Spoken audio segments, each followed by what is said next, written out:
Hello and welcome to our new look inside the Octagon. I'm John Gooden alongside UFC analyst Dan Hardy. So we haven't changed, but we are in a new home talking about a new division. Today, we will be previewing the historic main event at UFC 208 between former women's bantamweight champion Holly Holm and Dutch Muay Thai sensation Germaine de Randamie for the inaugural women's featherweight title.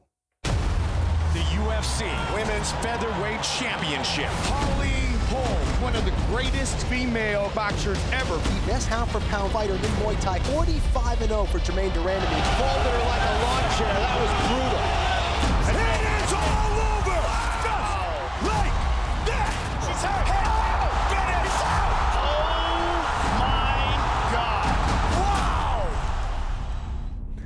So Dan, what a great fight to be breaking down in our new surroundings. So let's get straight to it. Let's bring up the facts and the stats for this title bout. Brand new division. Very exciting. And we have a former champion who is going into that octagon against Germaine de Randamie, who has the biggest opportunity. Just saying, I'm going to go with Germaine. Germaine and Holly. GDR doesn't sound as good as GSP, sounds like a sports car. Germaine and Holly today. Suits me. What we got? Well, we know what these two ladies are about. They're both world-class strikers. One lady's coming from boxing with a great kickboxing background, obviously trained by Mike Wicklejohn. And Germaine de Randamie is probably one of the most decorated Thai boxers in the world. I mean, just to kind of speak, at 19 times world boxing champ, that's across 3 different weight divisions. Yes. I think she's had 18 title defences. Yeah. 2 or 3 European and 1 Dutch. So anyway, yeah, a lot of both high-level extremely experience. talented. Well, I mean, if we look at the bottom stat, obviously Holly's outstruck almost all of her opponents in the UFC, and almost all of her strikes have been landed on the feet. With Germaine, every single one of the punches that she's thrown since being in the octagon has landed on the feet as well. So we know what these two ladies are about. This is going to be a kickboxing match, and it may be the game plan that's the backup game plan that wins this fight if one of these ladies starts to lose on the feet. And just lastly then, physically, quite surprised that Germaine's actually the bigger athlete, taller, slender, but she has the reach advantage. Yeah, that did surprise me because whenever I think of Holly, I always assume she's the biggest bantamweight in the division. I mean, she made Shevchenko look like a strawweight when they faced each other. She just looks like such a big physical specimen. But yeah, Germaine, as you said, she's an inch taller, got 2-inch reach advantage, so she may have the bigger frame, and maybe she can use that reach advantage in her game plan. Yeah, we shall see. Well, we have a very special guest coming on to the show. She is one half of the main event in Brooklyn. Germaine, thank you so much for coming on Inside the Octagon. We really appreciate it. We know you're right in the thick of preparations for your big title bout. So, look, let's get straight into it then. You are opening up a new division for a belt in Brooklyn, pay-per-view. Tell us how excited you are. I'm so excited. I'm not kidding. I tell everybody all the time, I wish it was February 11th today. I'm so ready to go, and I can barely wait. You know, a lot of fighters when they start camp, they're very excited, and then during the end of the camp, they're tired, and they get the nerves. For me, it's the opposite. I start my camp, I'm like, oh, this is gonna be hard. And I'm so excited now, I have no nerves. I enjoy and embrace everything that's happening right now. And it's very busy, but I love it all the way. That's great. Well, we can never tell the difference, though, Germaine, because you're always smiling. At any time of the camp, you're always smiling. But look, we've got a couple of other questions for you. So both you and Holly are very, very decorated. How much do you rate Holly Holm as an opponent, and how easy has it been for you to motivate yourself for this type of challenge? I mean, if you get the chance to fight for a UFC belt, I mean, you don't need a lot of motivation to do that. At the same time, when I was a little girl, I always promised my mom, I said, Mom, when I'm a big girl, I promise you I will take care of you. And me fighting for the belt, and, I can take care of my mom, and that makes it so much more worth, to get out of that bed every morning and, bite through the pain, or when your muscles are sore, and, the opportunity to write history. And, if people could see what's going on in the Netherlands right now, then it's insane. It's seriously insane. My phone, when I wake up, my phone is one hotline. Everybody wants to do interviews, and you know, it's really living. And like I said before, I carry the pride of a whole nation, and I want to bring that belt home. Well, when we saw that at your last fight, obviously against Elmos, I mean, the reception that you got from the crowd, you said that that was the highlight of your career so far, but what would it mean to be able to bring the belt back and maybe defend it in front of your hometown crowd? Yeah, that will be beyond a wish come true.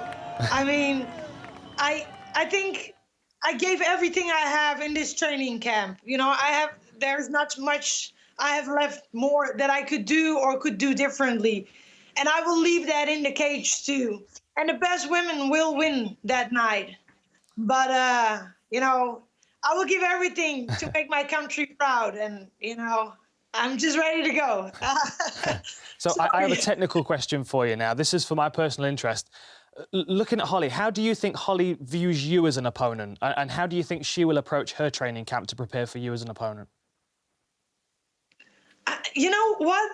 It's a hard question to answer because I myself do not focus on Holly Holm. I focus on my strong points or my weak point and my weak points because I want to put up my will on her. So it's very hard to answer that question, and at the same time, I think it's very hard to prepare yourself for me because a lot of people haven't seen my ground game in my last few fights.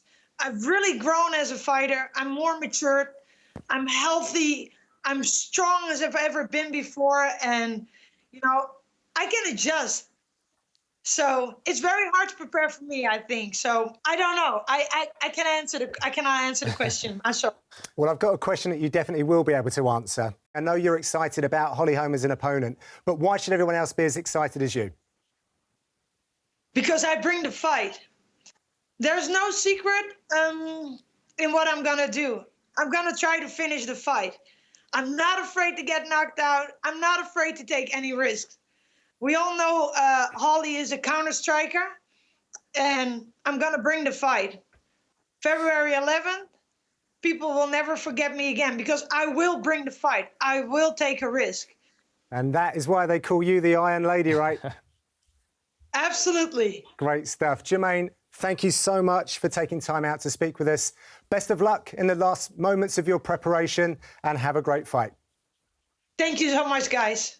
Thanks. Cheers, Germaine. Thank you. Bye-bye. She's ready.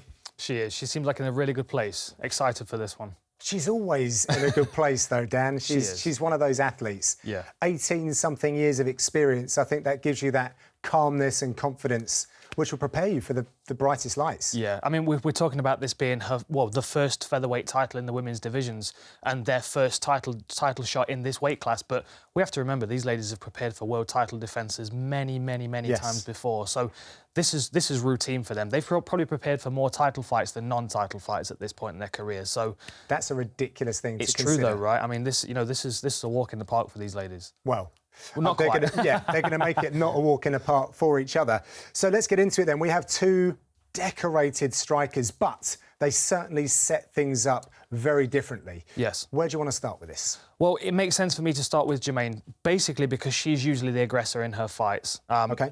A traditional Muay Thai fighter, she likes to press forward. Holly likes to drop back and draw her opponent on and try and counter as she cuts angles. So you don't get a fight without an aggressor. So let's start with the most aggressive one of the two. Huge fan of this lady. And as I say, she does have that aggressive style moving forward, but we saw against Pacheco, she can move, she can circle, she can pick those angles and start to address her opponent's abilities before the fight's really gotten underway. When she starts to feel comfortable, then you can start seeing her stepping in and really committing to stuff. And watch this, watch how she steps in and she shifts her body weight over.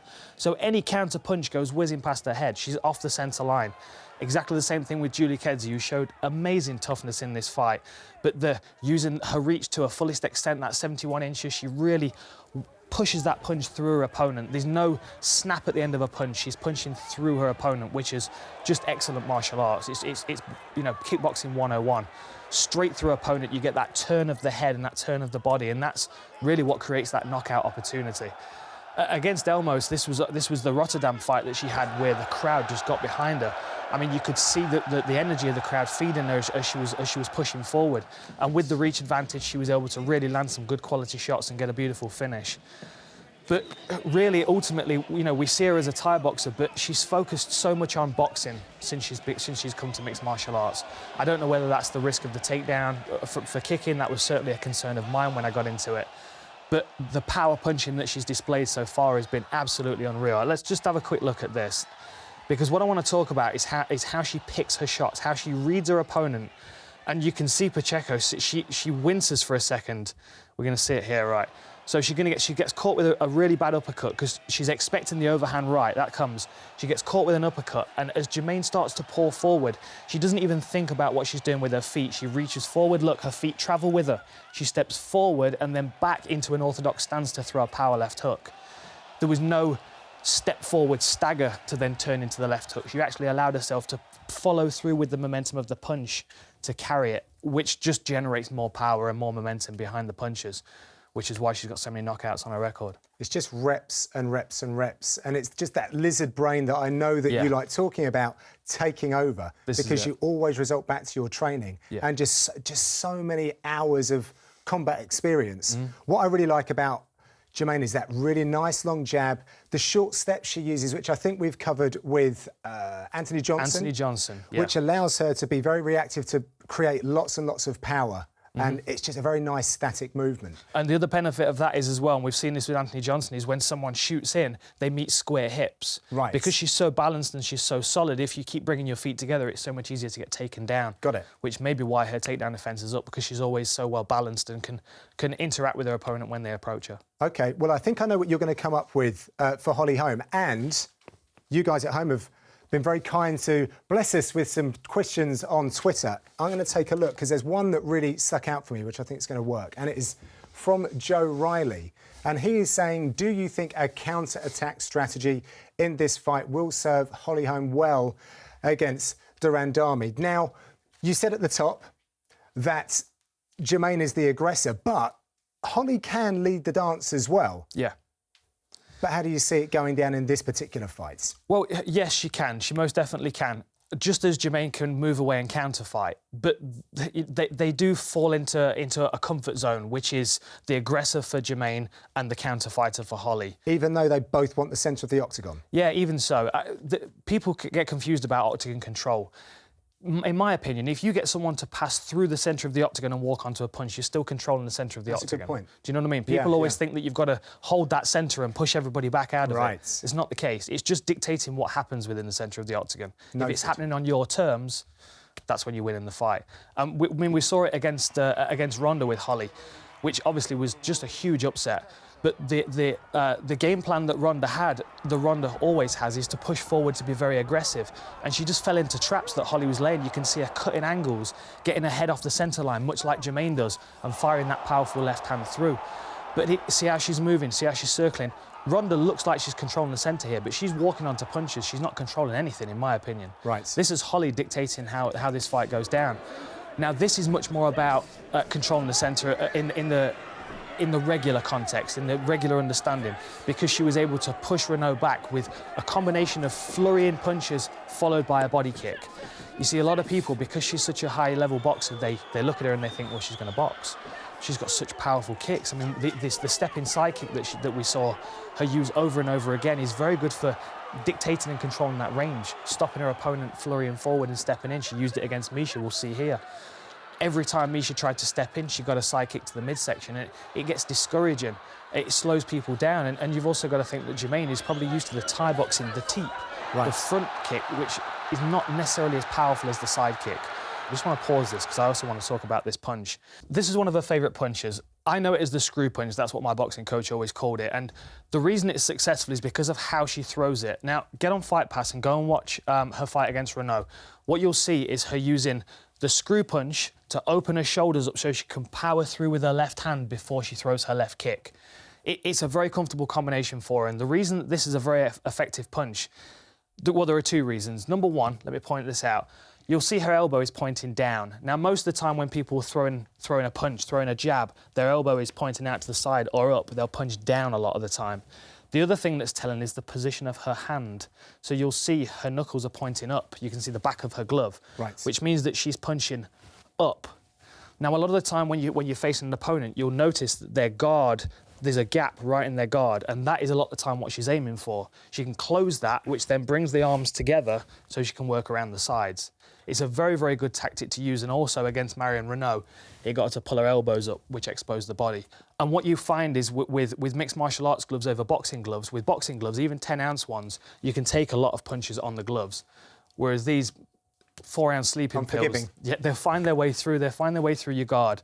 And this is a punch that she uses very well that may not be as familiar to Germaine as a regular 1-2.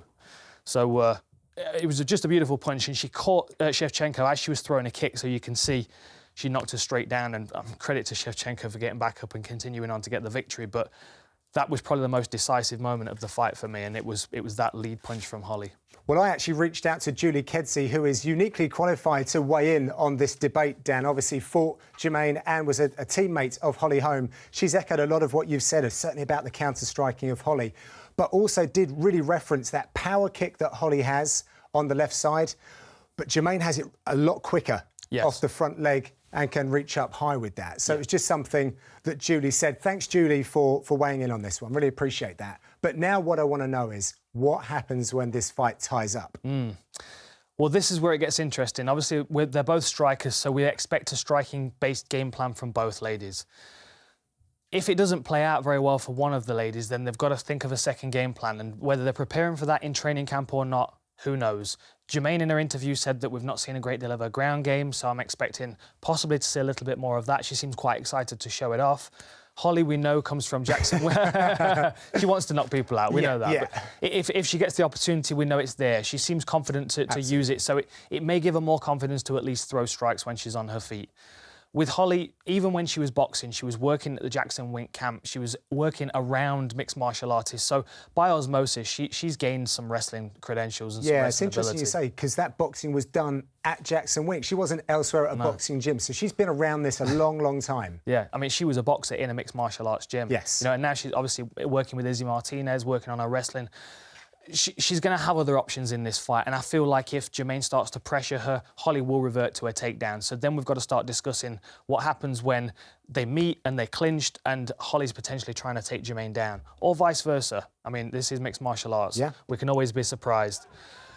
With Germaine, we expect her to have great Thai boxing clinch. She's got good balance as well and uses head position really well. She's good at finding holes and spaces to throw knees. Julie Kedzie here taking a knee to the nose there and wearing it very well.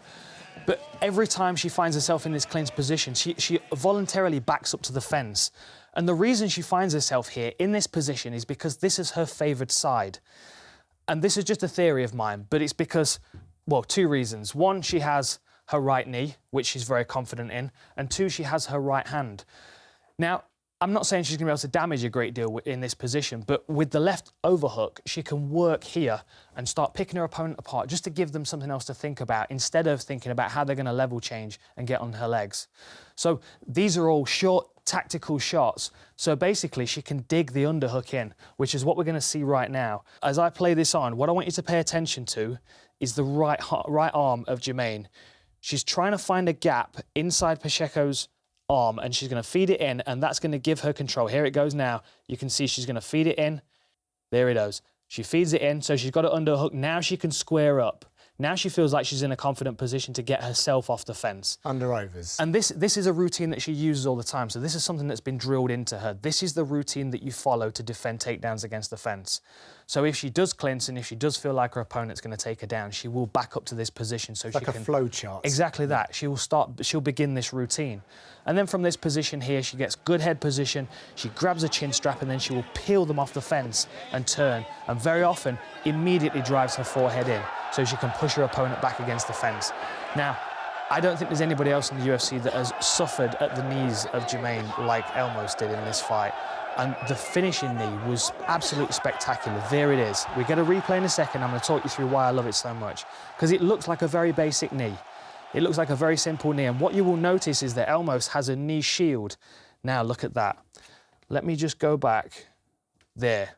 So you can see Elmos is concerned about the knee. She has this knee shield. Let's just do that in blue so you can see the difference. So there's Elmos's knee shield. She's using that to try and create space, to try and stifle the knee attack coming up of Germaine. So any straight knees that are coming up into the midsection, or in fact coming onto the knee from a pulled down tie clinch, are going to struggle to get through.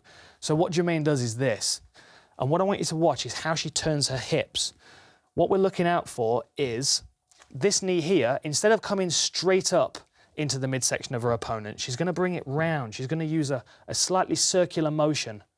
So it will find its way around the knee shield and into her midsection. And you can see immediately the reaction on Elmos's face. I'm just going to play this straight through. So watch how she brings that round. Can you see how she pivots her hip? It's a loop knee. We see the Thai boxers grabbing the bag and throwing them in at like 90-degree angles that most people's hips cannot function. Exactly. It's a very unusual movement, and it's something that we spend hours drilling in Thai boxing, pulling knees into the side. It's very underutilized in mixed martial arts, and when somebody is using a knee shield like that, that's basics. That's the 101 to go to, and it was obviously very effective against Elmos. Yeah. OK, well, let's go back to the questions that we got on social media. Thanks again to everyone that has contributed to today's show. And I am going to go with this one here from John King, which is alluding to the clinch, I believe. So Germaine will likely try to clinch. How does Holly stop that over the course of 5 rounds? Now, it's Joanna Jędrzejczyk does this as well, and it's the clinch work where they grab around, obviously the tie clinch around the head. And I've always been worried about the exposure that leaves from the neck down. Someone who can change level and get tight on the hips and then manipulate the weight in that sense. I'm of the opinion that the Muay Thai clinch is very effective for mixed martial arts as long as it's utilised correctly. A lot of people, they just assume that you've got to control the back of the head and you start throwing knees. The points of the elbows are so important. Right. Yeah, you've got to bring your elbows close together. You have to use that as a pivoting point to drive and to break that posture of the head. But it also serves to read your opponent's movement. So if they level change, I can level change with them. And as long as I keep this shield here, it does almost exactly the same as an underhook would. You know what I mean? I can create space, I can push them away, but I have to use this forearm. And Germaine does that very well. One thing I have seen her do, sometimes she goes to the high tie clinch, which is really good for those turning knees when you've got your hips close together. There is a danger of having your back taken in that situation. Yeah, exactly. Shot put your way out of it. Exactly. So there is a danger there, but obviously the more time she spends doing mixed martial arts, the more understanding she will have of these things. And I haven't seen her using that a great deal recently. So maybe that's something that she's realising is a hole in her takedown defence. So if we look at the way Holly Holm defends against people that are aggressive, I mean, obviously Ronda's the first person that we come to here. There are 2 things that she's doing. We've seen her use the shield across the hip, which she used it against Renaud very well in the clinch, and also her head position here. So she's basically building barriers for Ronda. So every time she's trying to get close, she's trying to get her hips close, she's trying to get good head position. Holly's countering that with her basic body positioning here. Very defensive strategy, but it frustrates Ronda enough to get her off the fence. So you can see here she's digging her head in, she's not allowing Ronda to get close, get a good dominant position, and then finally she's able to push her away, turn her off the fence, and then kick her when she's vulnerable. This is something else that Holly does really well, is making people pay when they're vulnerable, when they've attacked, and she'll punish them as soon as the break. Exactly. As soon as the clinch breaks, as soon as she's getting back up here. I mean, Ronda's very much the same kind of fighter, but the mentality there is to always land strikes. It's the striker's mentality. And the ability to be able to cut angles like that and make people look a little bit silly. I mean, if we're honest. Yeah. It puts people in a defensive shell. It makes people second guess their own attack. It makes them hesitant to attack.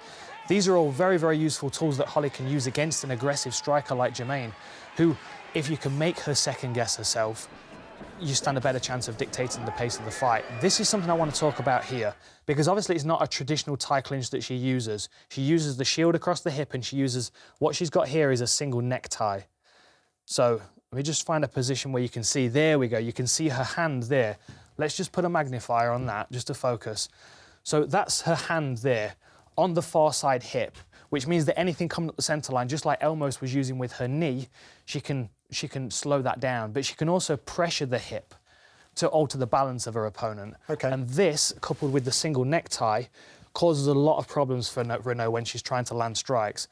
So I'm going to play this on now. But what I want you to pay attention to is when Renaud throws her knee, the knee will go straight past Holly because she's manipulated her balance and pushed her back. Right. It's almost like old school kung fu. It's like a Wing Chun move, you know what I mean? You parry and you push, and you upset the balance of your opponent so their strike doesn't have the velocity, there it was, doesn't have the velocity that it would do if you didn't affect their opponent's balance. So let's watch this through in slow motion now.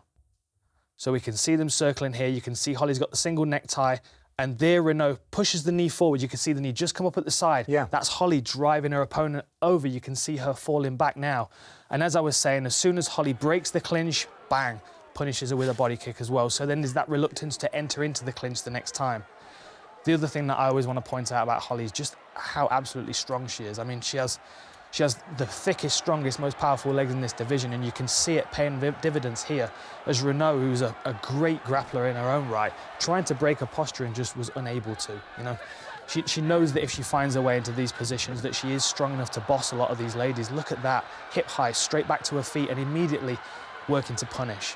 And then she finds her head position again against Shevchenko. She's got the arm shield across the hip, and then she breaks and she's out.